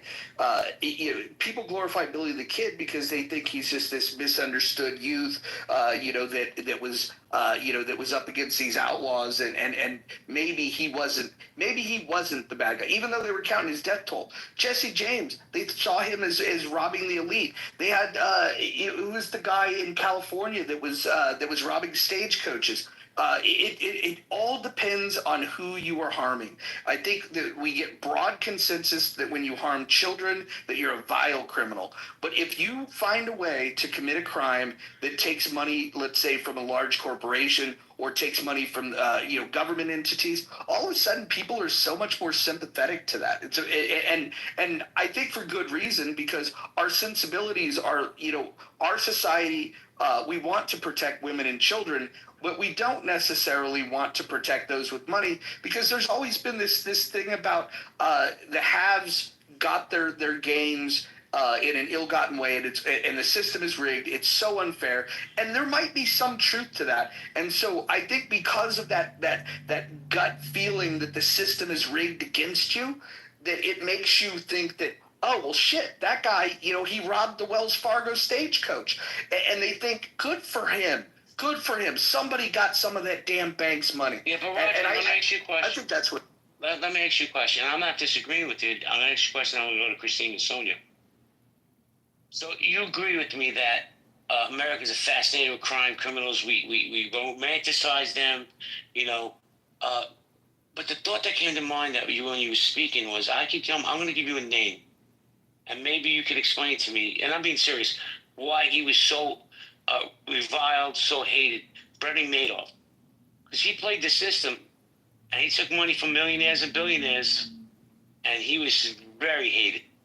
Yeah, I think Bernie Madoff, though, shows the fact that he was taking advantage of people, and I agree that that's an example of him taking advantage of people that had a little bit more money. But what we like to see, whether it played out in news articles. I mean, Bonnie and Clyde got a lot of press. What we like to see is that there's somebody going out that we think of as a modern day Robin Hood, right? There's a lot of people that believe that, that stealing from the rich is a good thing to do, right? There's a lot of people that believe in that narrative, right? And I don't believe in that narrative. I don't think stealing from anybody is a good idea. But there's other things that people can agree upon, like when Richard Ramirez was going around, as the Night Stalker, killing people. You guys remember the end that he got to is when people found him and beat the living shit out of him. I don't think if the people got their hands on Luigi, they would beat the shit out of him. I think there's people out there that, and I think you guys know this, that look to Luigi to be some kind of a hero. And so it really just depends on what kind of violence you're committing, what kind of theft you're committing, who the victim of your crime is going to tell a lot about who's going to jump on your side to say that it was okay. Thank you, Mojo. Appreciate you. Sage, hold on. So I'm going to go to Christine, then Sonia. And I'm just going to say something before I go to Christine. Being on this app for 5 years, and this is no bullshit, I've seen more criminals, more con men and con women on this app than I've ever experienced in my life. And remember, I ran the streets hardcore. People have made millions of dollars being con, and it's some of the biggest influences on this app that you guys follow religiously. It's like a fucking cult with some of you people, and it makes no sense to me. Anyway, let me say hello to Christine. Hey, Christine, how you doing? Good, thanks. So I had two questions for you guys, and just two comments.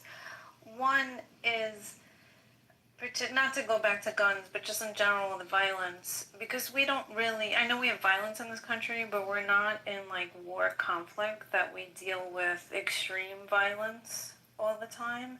So I wonder if people think that the fascination that I think is marketed to us, is that also partially because we really, in general, don't actually encounter it daily, for a lot of people. And then I always think that I've encountered parts of America that guns are a natural part of their life. Like, you know, they start at 5 years old, they're trained properly, and I wonder if those communities are as fascinated with these kind of crimes as maybe like places like New York, where it does quite exist a lot, but we're not able to really own guns here or other, you know, it's very hard to engage in any kind of object that would inflict harm other than a car. And then I think, though, just to comment on a personal opinion, as an educator, I was practically sick to my stomach a few years ago, constantly listening to kids talk about, I don't know if it was the Dahmer series or whatever series it was on Netflix, which from what I understand was extremely, I don't know if it was visually graphic because I refused to watch it, but was to the point where the conversation was sickening to hear children have access to this. And I've seen firsthand, artistically, kids want to illustrate these people and almost celebrate them, which is a part of our society. Like you're talking about the Luigi guy, you know, we've had, you know, I don't know if it was Rolling Stone that did the cover with the Boston bomber. Like, you know, there's been parts of our society that have, like, played with the ethics of this.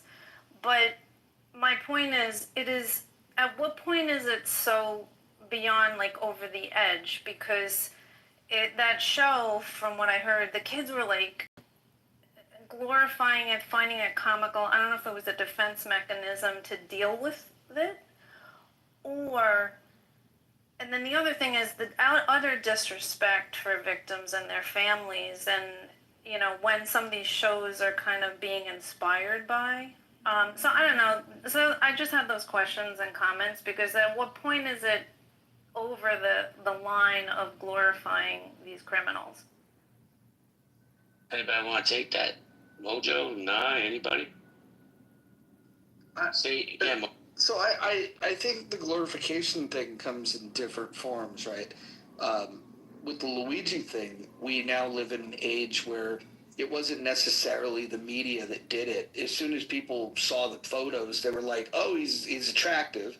And then there was people that said that, well, because these big healthcare companies are so diabolical, that somehow the death penalty self-inflicted by a vigilante was a good thing, which then leads into the idea of, like, you know, if we're talking about vigilantism, typically most people agree, yeah, that's probably a bad idea, but that doesn't stop us from getting cathartic joy from watching a film like Death Wish, right?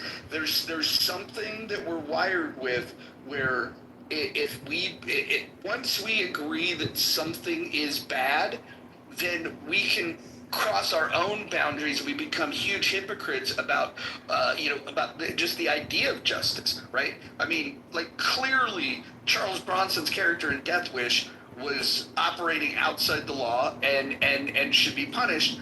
But because we watch him shooting and taking the life of people that are criminals, we watch that. And I'm telling you, go watch Death Wish with people that have never seen it and just turn it on and watch the just watch them. Don't watch the film. Watch the reaction of people watching somebody murder these people.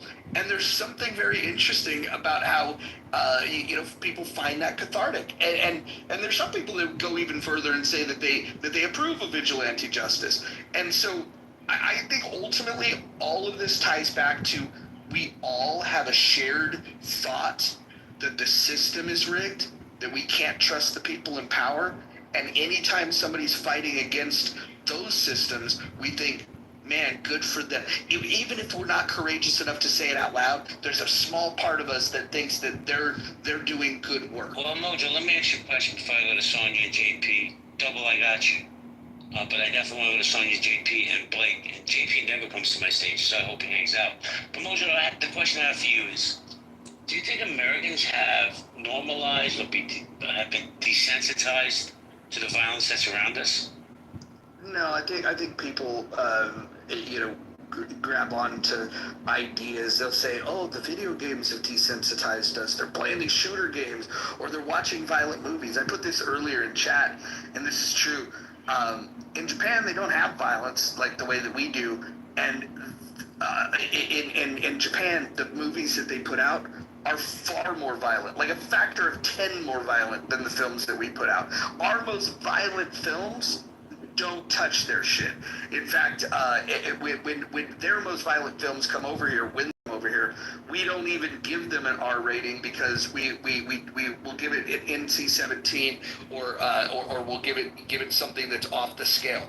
And so there is zero evidence, and I mean zero evidence, to say that that fictional violence leads to real world violence. There might be people with mental illnesses that act upon weird impulses. You guys remember when the kid, was arrested for arson, and when they asked him why he set the fire, he said that he was watching Beavis and Butthead when Beavis was, I don't know if it was Beavis or Butthead, the one that used to say fire, fire, and he was emulating that. I don't think that. I think that people that don't have a fully formed brain or have a disability mentally, you can't then blame that on the product. The healthy people in this society understand what's fictional, and I think that Japan is a great use case of understanding that violent film does not translate into violence.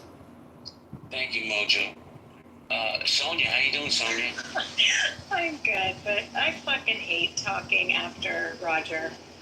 You want me to come back to you? I'll go to JP first. Because he says all the stuff that, a lot of the points I wanted to make, he already made both times. I don't know. I could add a few things. I think it has to do with, we want to see rich people or successful people go down. So that's a lot of it. Like when it is a high profile case like Diddy or Menendez brothers or, any of these people, it's like there's this mob mentality. They're like, yes, yeah, bring them down. Then so that's one of them. If they are attractive, if the criminals are attractive, that's another one. It becomes very sensationalized. And the last thing is because of social media and how it's raised our, next generations, and how no one really wants to work hard at anything anymore. They think they can become TikTok famous, I think there's that element of it too. Like, wow, look, they're doing it. It's just this mentality that Sonia, can I ask you a question? Yeah. Because I agree with everything you're saying, but do you think there should be guardrails on social media? TikTok, Facebook? I don't know how they would even go about doing that, quite honestly. That's a parental thing, and as a parent, I know it's fucking hard to do that, but there's always some sort of influence, and it does boil down to, your mental health and your base mental health, and you're going to be influenced by things if you aren't true in your values and who you are as a person. You're going to be influenced. So I think that I don't know how you could control the social media that much. And then, of course, if you control things, it becomes more desirable, and then people will do things to try to get it even more. So I don't know. Roger really did say the points I wanted to make, but those are my additional little parts to it. So that's my thing. Thank you, Sonia. I appreciate you. JP, man, what do I owe the honor to? You always sit in the audience. How you doing? Sorry, my mouth is full. Okay, you want me to come back to you? I'll come back to you. Thank you. Blake, what's up, Blake? Blake, you there? Good evening, JP. How you doing, man? Good. So let me ask you a question. Why America's fascinated with Blackie? Sorry, Anthony? Nothing. It's a Key and Peele joke. Blackie. Oh, Blackie. I get it. Why America's fascinated with crime and criminals? You want to go to war, Anthony? Not with you, brother. Not with you, brother. I hope all is well, my guy. I hope all is well. Yeah, I've been here for a long time, man. JP, always good to hear from you, man. It's something about your voice, man, ever since I came to Clubhouse that make me think of, like, coffee and bagels on a really, like... I love it. Like the way I imagine New York used to be, like the way I imagine, like I lost interest. I had a love affair as a child, a young man, with New York City, the idea, the architecture, the food, the music. Like I always thought of like jazz music in the taxi cab and shit. Like that was my romanticization of New York City until the towers fell, and then secondly when I went to Manhattan and spent an hour there and just got back on the train and went back to train in New Jersey. Just couldn't do it. Dude, But I second that, man. I hate Manhattan. You couldn't give me a bag of cash to live there. Oh, it's crazy, man. You know, it's nothing like I thought it would be. But it's still a beautiful city, though. But anyhow, I think that your question is do I think Americans are fascinated with violence? No, why are Americans fascinated with crime and criminals?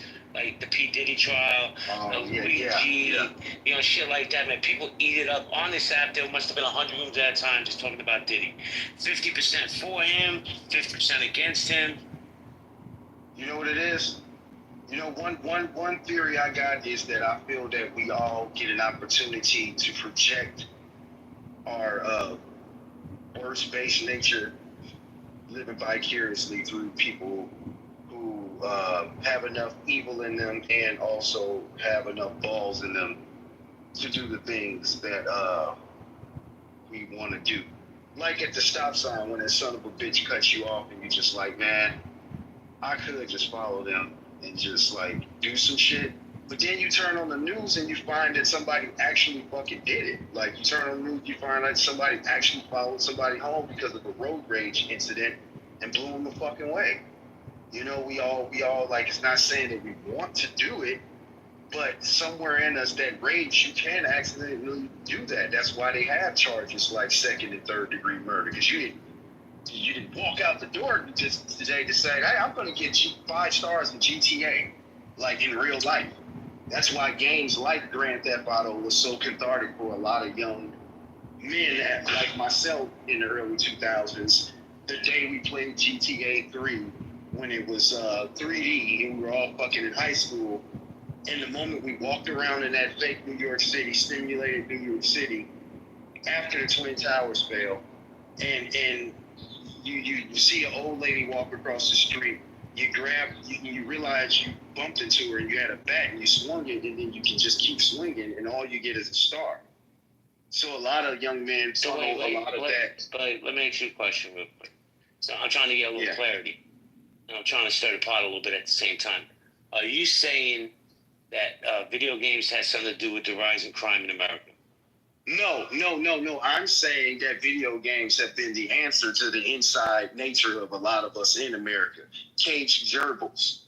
Because we talk about crime is on the rise. Yeah, crime is on the rise. It's spiking, but at the same time, still with the worst crime we've dealt with in America, we're nowhere near as violent as we've come as people all together. Like, you want to talk 1800s, way more violent. You want to talk fucking... Wait, hold on. Wait, why did you go back to the 1800s? The most violent period of time was 1990 to 1993. Unless you're talking about the Civil War, if you want to include that as violence. But outside of that... But outside of that, it's 90 to 93, and then what happened in 94, people complain about that too. But I 100% agree with you, and I'm glad you're saying this, is that video game violence allows people to have that cathartic release.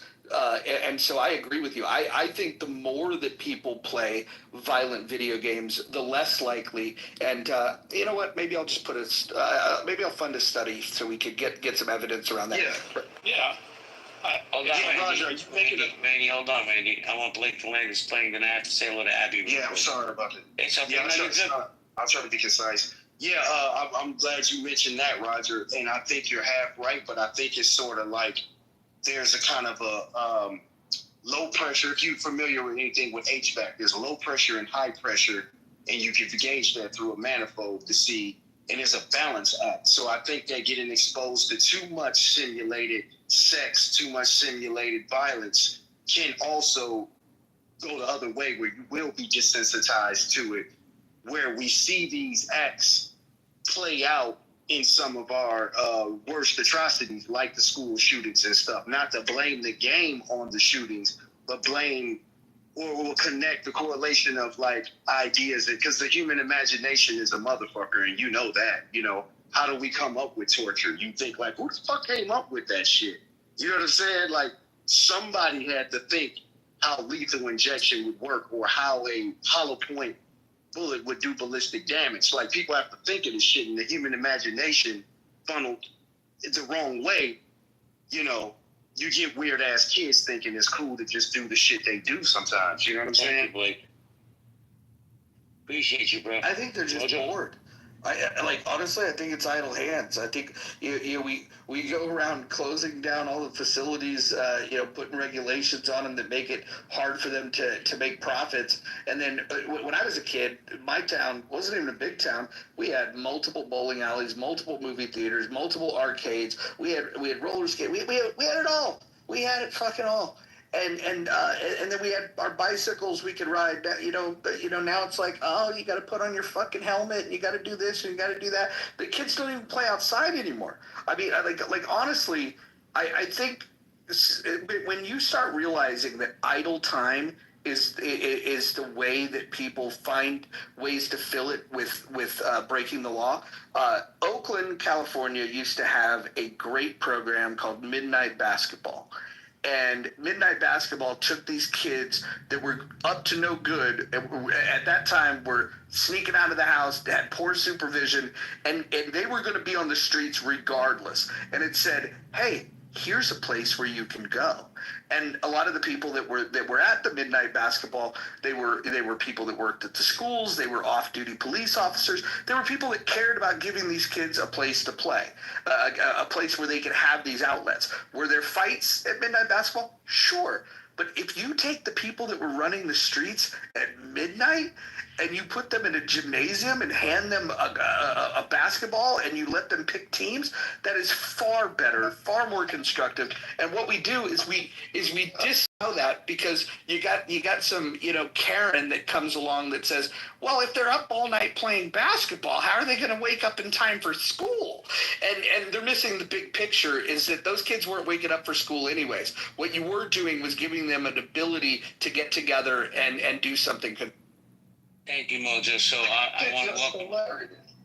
Well, Blake, hold on a second. We're going to go Abby, JP, Anthony, and then Dr. Mitch. Hey. How you doing, Council? I'm good. Council, I saw you see like 10 people got shot and 3 people got murdered last night. Yeah, did you see that? Fucking you see crazy. The video of that? No, I didn't see the video yet, but Abby, I just want to say I want to publicly apologize for being rude to you like 2 weeks ago. I love you. I think you're amazing. You're always welcome in my space. Thank you. Thank you so much. That was very sweet. I have a lot to say about it, because first of all, I put this in the chat. I somewhat blame the media for, it's viewership and it's what sells. So they figured out the human nature side of curiosity and wanting to know the dark side, and problem solving, like puzzle solving that people have, and the media exploits it, whether it's digital or TV. But I live in a city that's got a mob museum. We have a whole museum committed to the mafia, and it's not just even the mafia. It's like about crime. So it has a lot. It's not that it's lauding these mafiosos, but it's definitely a long history in it, and people are just enamored by it. Well, Abby, let's have this dialogue, because we spoke about this earlier.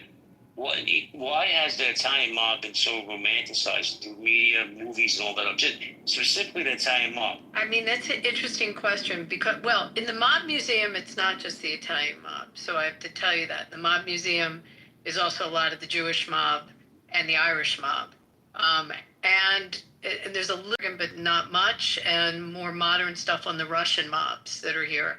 But definitely it shows different ethnic groups. But leaving the mob museum and just what's in film and TV, it's definitely was a stereotype that was put on the Italian community early on. There's reasons that people give that have to do with what got imported early on in organized crime and who was involved in it. But I mean, I think that if you look at it, and I mean the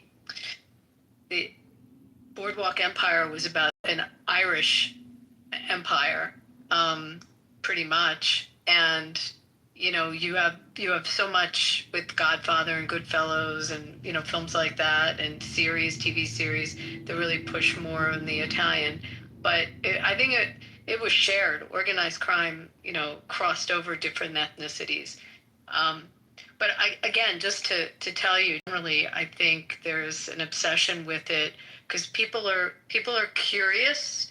Also, it's almost like a thrill to be able to not be in danger but see danger the same way someone goes on a roller coaster or such. They can live vicariously through watching how crime dramas play out. I mean, it appeals psychologically to people to have it so blasted around them and to be consumed with it. So I think on that level, plus, as I said, I think the media figured that out, and it sells. It gets viewers. So Abby, let me just ask Abby a real quick question based on what you just said. Would you agree that the media, to your point, the media has figured out that audiences like to explore the psychology of evil? And all of these shows and documentaries highlight that. There's so much intrigue around the psychology of evil and what makes criminals tick. Grassy Sage is giving me the thumbs down. You don't think audiences like to explore the psychology of... Totally. Again, that's why we have a mob museum. And 100% I agree with you. I think that, that people it's a sense of empowerment to know about it. Also, some people want to know how to protect themselves from criminals. So it opens the door to learn about Abby, criminal behavior. Abby, let me jump in for a second. I agree with one thing you said. It's a fascination. On this app, and sometimes in real life, but I've been home for a while, but definitely on this app, I get more questions about crime and the criminal underworld than any other thing. We could be talking about Trump, reparations, don't matter. People will be asking me questions because they are fascinated. But I don't think they do it to keep safe. I used to run rooms on this app to keep people safe. And the truth is, most people don't give a fudge. They just don't. If it don't hit them at home, they don't care. So that I just wanted to say that. But wait, Jamie, a question for you, Jamie. Go ahead. You don't think some of these shows that we've seen, some of these documentaries or true life crime shows, can serve as cautionary tales, especially for young women or people out, young folks, or just how to navigate the world, how to spot red flags in dating, love life, professional life? There are so many TV shows. I mean, Lifetime has built an entire network out of producing content that serves as cautionary tales for women, especially. So you don't think the crime stories and the criminals, oftentimes, especially when the media latches on to these some of the more high profile stories and turn them into television shows and movies, that oftentimes they can serve as cautionary tales and education? Well, I think that's a great question, but what I think, and it's just my opinion, and not just women, people in general, I think a certain segment takes it seriously, it takes precautions. And I think a certain segment watches it and loses interest after 2 hours of watching it because they got to go to their kids, their job, their spouse, whatever it may be. So I don't know if they use it as a cautionary tale, but I do think that there's not enough, how do I put it, learn about what to look for. Like I ran rooms on here on how to spot the con men and con women, and you know what? I got chased all over this app, but the people that were chasing me were the con men. I'm sorry, Abby. But one of the other things, though, is that the media is so powerful in this that they can really be the driving force on teaching the public what's a crime and who's a criminal, and they can influence public opinion on what constitutes a crime, what criminals are like,